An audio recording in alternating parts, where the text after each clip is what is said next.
জয় শিহরি।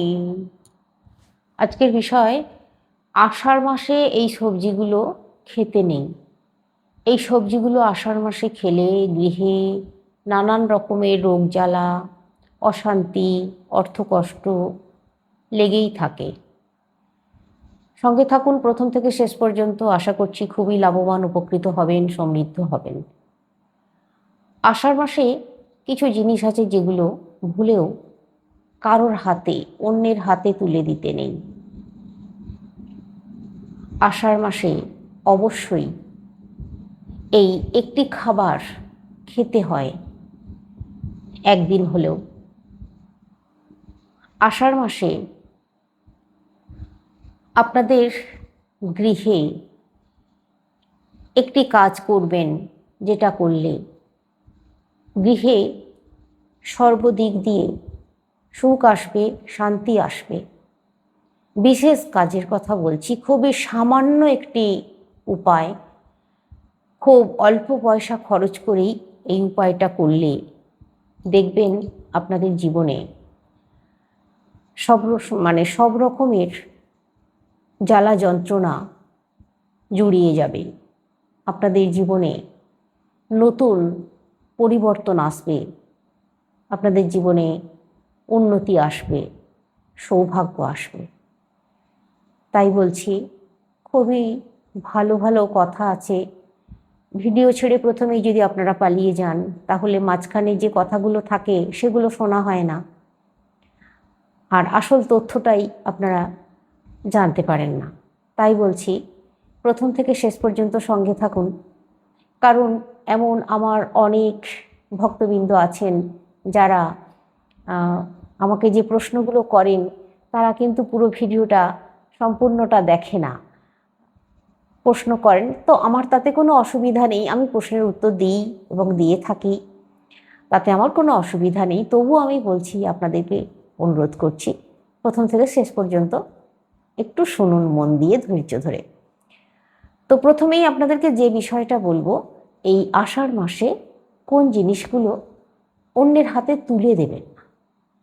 যেমন ধরুন, এই আষাঢ় মাসে নুন কারোর হাতে তুলে দেবেন না, বা আপনি আঙুল দিয়ে তুলে নুন কোনো খাবারে দেবেন না, রান্নার খাবারেও না, মানে রান্না করার সময়তেও কিন্তু এই কাজটা করবেন না।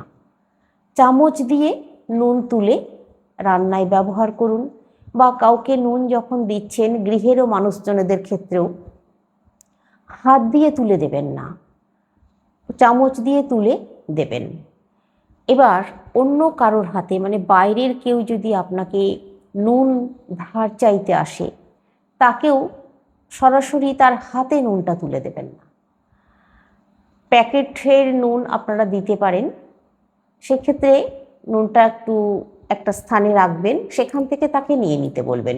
যদি কারোর প্রয়োজন হয়, আপনার থেকে হয়তো ধার চাইছে, নুন একটু প্রয়োজন হয়েছে, বা গৃহে আপনারা একই সংসারে আছেন, একই বাড়িতে আছেন, সেই ক্ষেত্রে কারোর প্রয়োজন হতেই পারে, তো দেওয়া যাবে, কিন্তু সরাসরি হাতে দিয়ে দেবেন না যেন। এবার কিছু জিনিস আছে যেগুলো এই আষাঢ় মাসে দান করতে নেই একেবারেই।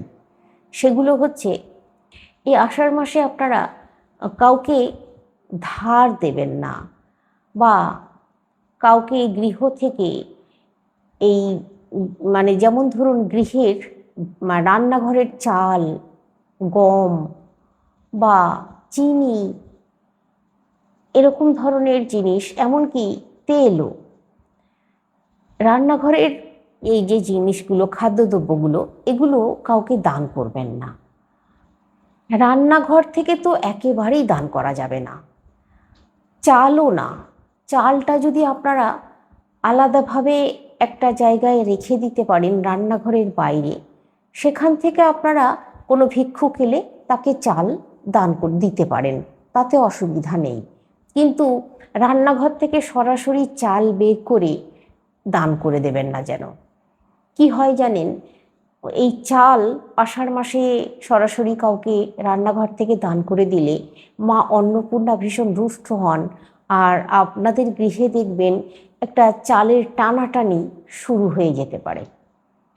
যতই অর্থ থাক, আপনারা যে ভাতের চালটা ব্যবহার করবেন বা যে চালটা চাইছেন, দেখবেন সেই চালটা আপনি সহজে পাবেন না।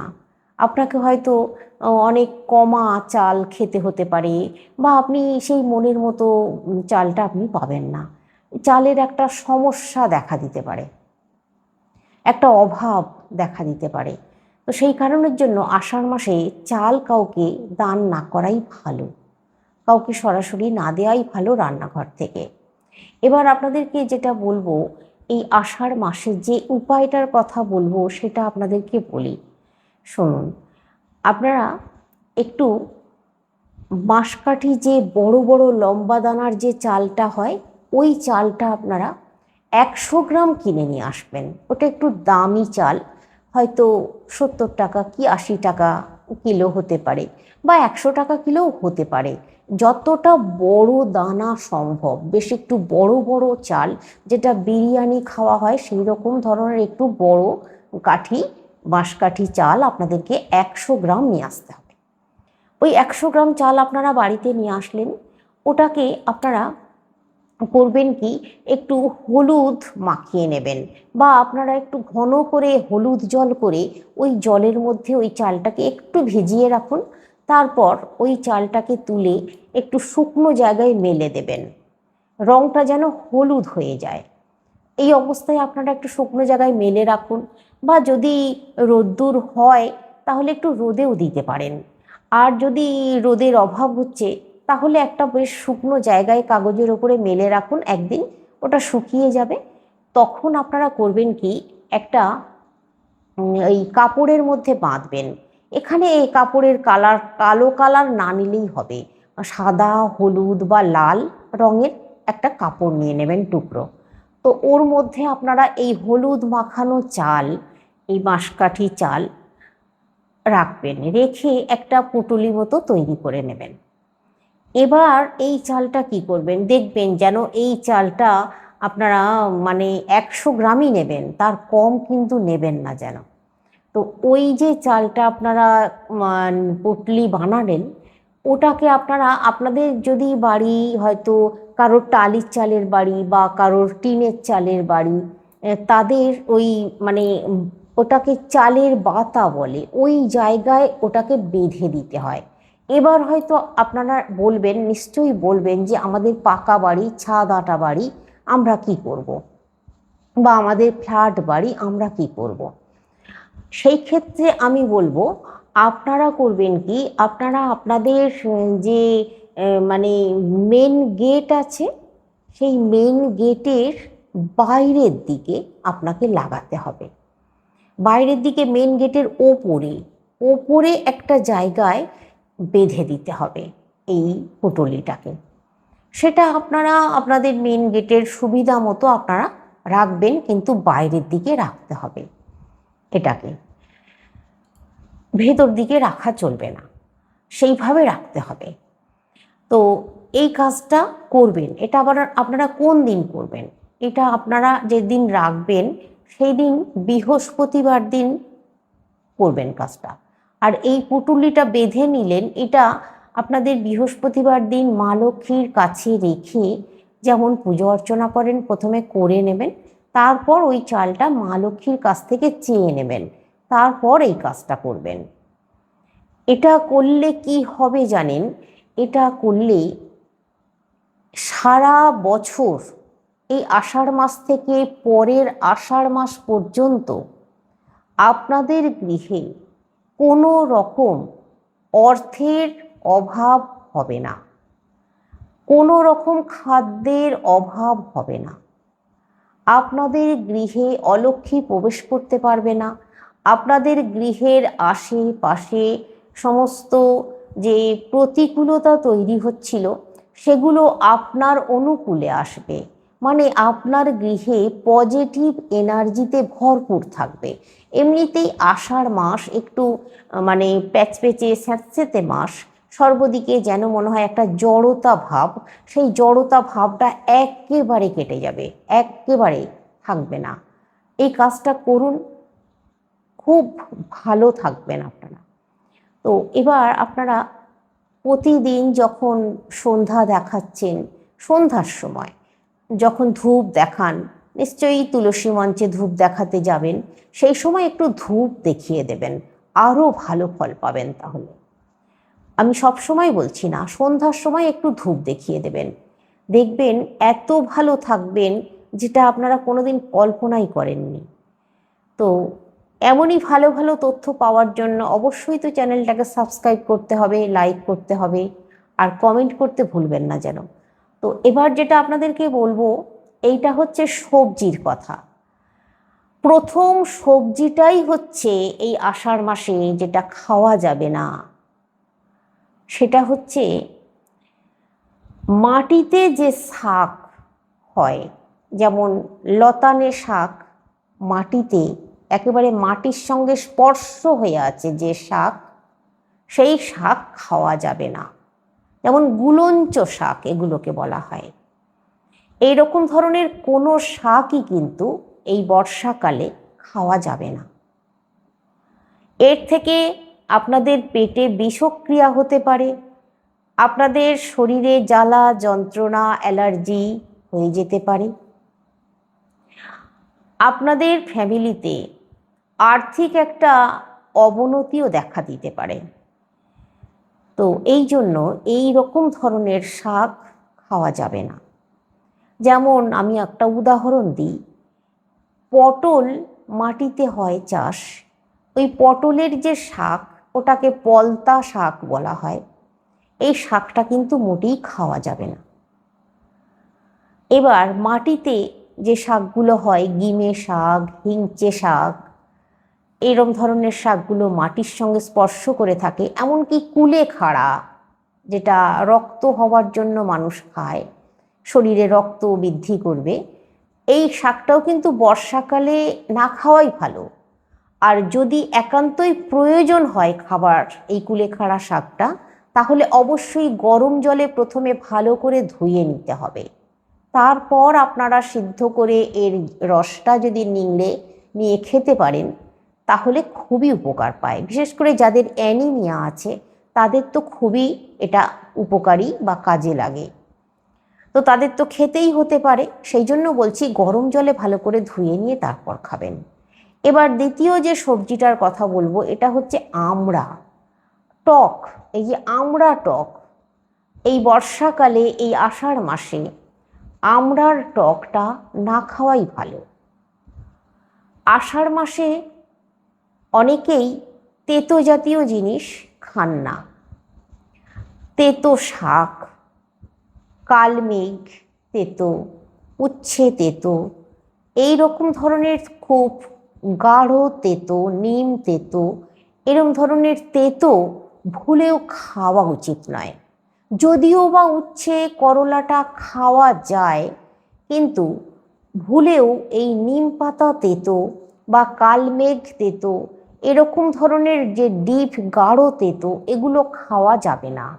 এগুলো খেলে শরীরের মধ্যে কিন্তু গ্যাস উৎপন্ন হবে, তার সঙ্গে আপনাদের শরীরে নানান রকমের উৎপীড়ন দেখা দিতে পারে।